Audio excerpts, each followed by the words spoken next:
In this quick video, I am going to show you how to unlock everything in WWE 2K25. First of all, head to the store in the options menu to unlock purchases. Once you are there, go to purchasables where you will find superstars, arenas and championships available for unlocking.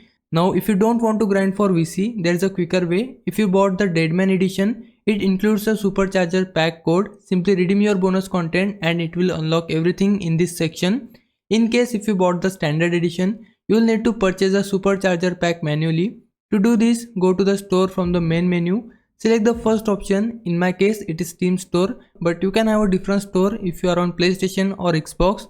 Now on the store page, find WWE supercharger pack. It will be around $10. Purchase it to unlock almost everything in your game. Once you complete the purchase, return to the game, then go back to purchasables and you will see that everything is unlocked for you to use. You can see all of the arenas and championships are now purchased.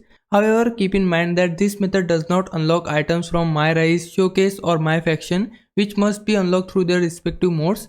And that's how you unlock almost everything in WWE 2K25. Now if I was a big help, can you like this video and subscribe my channel. For now, thanks for watching. Bye bye.